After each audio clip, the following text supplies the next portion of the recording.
film. Okay, one more question that I wanted to say, so it's your turn. Yeah, it was a question really about the politics of being being an educator and having a territory and defending a territory. Oftentimes that happens within institutions. Mm-hmm. Do you foresee any kind of problems with that? Well, the funny thing is English as a compulsory subject area is not an area that ever has to sell its other areas do. I mean, history and science and things that are to a large extent optional have to compete. Now, we've taken on media literacy. If other areas got into it, they could probably use this to make their subjects more saleable. History, for example, or man in society courses or art courses. And we'd be happy to share because we have a lot. But so far, it's not my experience this is happening much. English departments still hang on to the media part and often create separate media literacy courses. And other departments have, nobody's ever accused me yet of being greedy or come up and said, I'd like a piece of the action, howbeit I do film. It might be nice to come to that.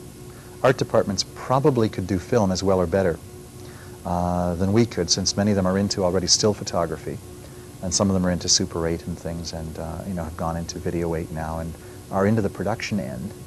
So how would a student, let's say, or some faculty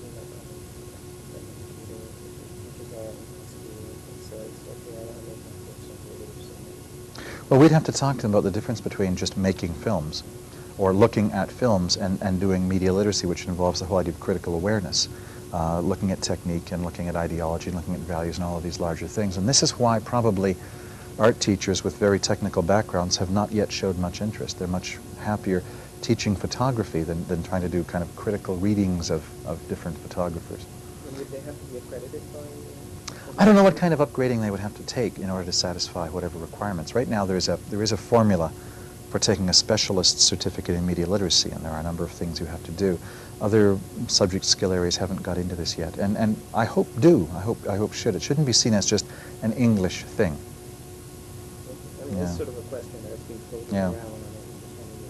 Well, there's kind of a parallel thrust. The whole notion of teaching literacy has always been in the past confined to English departments. Like we were supposed to do spelling and grammar, and other departments were able to just read and mark for content. And the ministry for years has been working against that, and it's called language across the curriculum, to try and teach all teachers to be critical of students' writing and reading skills. And it's having some effect, but mostly other teachers still see this as an English area. And the same with media. We shouldn't hang on to it, and we're not trying to, but nobody else has shown much interest, so we've kind of given birth to and are rearing this thing, but if somebody else wants to buy in, we're open. Great. Well, I hope it grows. Will you be dealing with any ethical issues in media? I know you'll be doing criticism of. Oh, we do all the time ethical issues, yeah. Oh, okay. We try to incorporate the whole ethics, values, business. We look at the news business. We look at newspapers as a medium and ethical decisions it has to make. We look at the argument between balancing the public's right to know against the right of public or of private people to have a private life. We look that around as sort of an ongoing issue that's part of being in the media. So yeah, ethics are a big part of it.